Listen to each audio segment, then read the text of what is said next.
definitely. So I was on y'all's website and I saw a YouTube video that talked about 5 reasons to fire a financial advisor. Now that video that kind of was stood pretty out hard to hitting. me. Huh? What was that? That's Sorry. pretty hard hitting one. Yeah. Yeah, I it stood remember out that. to me immediately. I was like, wait a minute. Usually financial advisors don't talk about being fired or don't talk about not having a financial advisor. But I wanted you to talk about what were those 5 reasons for the audience, and just talk through why you felt like I need to put this information out there so people can learn from this. Yeah, I might have to look it up to get all of them, but so you might have to help me. But yeah, the problem is a lot of advisors are just trying to collect a client and you never hear from them again. That's the main thing that you don't want. You don't want somebody who's transactional. Yeah. And most advisors are transactional. They're going to charge you on the assets that they bring in on a commission basis. What you're looking for is somebody who's going to be in the boat with you for the whole ride. And that means that their pay needs to be structured that way, which means that they're charging on a continual basis. And it may end up being more money or less money, but the thing is, at least maybe it's aligned with what you're trying to achieve. Yeah. And that makes sense. Yeah. And that means that there needs to be a process, because that's what most Americans are lacking in their personal financial life, is they're lacking a process. Okay. Meaning that life gets busy and, we've got all these other things that we're messing with, and we're not spending enough time, actually, thinking about our long-term future. That's our job as financial planners. And we ought to be doing that, and we ought to be saying, hey, you know what? We need to meet. My clients, we meet twice a year. Those meetings are very important. Yes. And, we ought to be talking about stuff that's relevant to the client as well. That's another reason probably not to work with somebody is, if you're asking questions about, so, hey, how's my return compared to the S&P 500? Most advisors really hate to talk about that because, as we know, the S&P 500 has done really, really well. Honestly, it's hard to beat. But, as an advisor, you ought to be able to talk to that and say, well, this is what your return's been. This is what the S&P's been. This is the reason why there's a difference, if there is, and talk about those things. Yeah. Yeah, that's good information, because I know when I first when I graduated from school, I was listening to Dave Ramsey, and he talked about getting a financial advisor and getting an advisor. And the advisor I ended up getting, it was like pulling teeth to try and meet with her and try and talk with her about anything that was happening.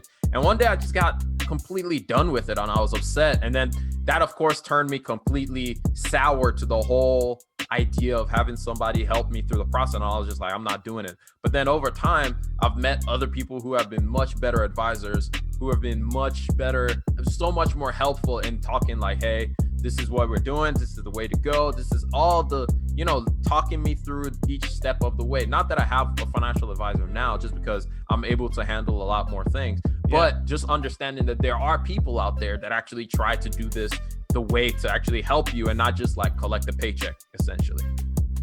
Yeah. And as a financial planner, we do so much more. We're running long-term financial plans, and we're talking about everything from a financial standpoint and trying to help the family along, not just the investment part. Yeah. And then I got a question. So have you heard of the FIRE movement? Yes. Oh, absolutely. Yeah. So how often do your clients talking about, or do you have any clients that are on that wave or talking about like, hey, I'm trying to retire in like the next 5 years as quickly as possible. How can you help me get there? Yeah, I don't. It's not something that comes up a lot with clients, but of course I read about it and I'm intrigued by it. And I think it's interesting. It's just a very extreme version, of making sacrifices now, to have something great later. It's just really accelerated and really extreme, right? It feels like in my time, it's either don't do it or do it with everything at one time, and it's like no in between. Oh, hey, you know what? That's great. And I think that may be a little bit of the problem with it, is there's not enough balance. Yeah. And it's so funny. People ask me, well, should I pay off this car, or or more like a mortgage? Should I pay off this mortgage, or should I invest this money? Yeah. Should I do this? Should I do that? Yeah. The FIRE movement is all about just, man, it's all in, right? On just, saving everything you have. And then everything else goes by the wayside, right? Mm-hmm. That's very dangerous, okay, from a personal financial standpoint, in my opinion. You need to keep your eyes on everything. Yeah. And normally it's not like, should I do this or do that? It's like, I should do a little bit in all these areas. I should be saving for retirement. I should have enough cash available for emergencies. Yeah. If I have kids, I need to be thinking about how we're going to do this college deal. Yeah. It's all those things, and keeping your eye on all of them, not just one ball. When you put your head just down on one ball, something else is going to come out of left field and whack you in the head. You got to be careful. That's definitely true. I guess, what is the biggest mistake that you've seen people my age, or whether it's teenagers, people who just graduated from college, or early workers in the workforce? What are some of the mistakes and some of the things that you've noticed has been certain traps that we've kind of fallen into and allowed to overtake us in various forms? Okay. All right, we'll do that. And just let me know if I'm starting to sound like, somebody's dad or something, right? Because I don't want to do that. But probably the biggest mistake that you can make when you're starting out your career is if you don't just start saving for retirement day one. Okay.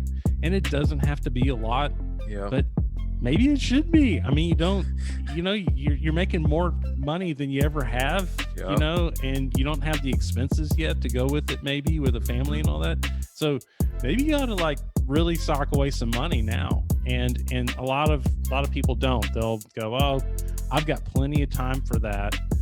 Well, listen, 1 year turns into 2, turns into 10, turns into 20. Next thing you know, it's like, oh man, I never did sign up for that 401k. I see that all the time. Wow. So if you have a retirement plan available to you, do it now. Okay. Yeah. Probably the other thing is just making sure you don't get in trouble with debt. Obviously, stay away from that stuff. Yeah. I hope you enjoyed that little snippet of the Rambling Mind podcast. If you want more of the Rambling Mind podcast, or if you want to listen to the whole episode that you just heard, go check it out on any podcast listening platform, whether that be Anchor, Spotify, Google Podcast, Apple Podcast, Breaker, Stitcher. I could go on, but you guys already know which podcast you love to use to listen to. So go check it out. Link down in the description as well. I'm going to catch y'all later. Peace.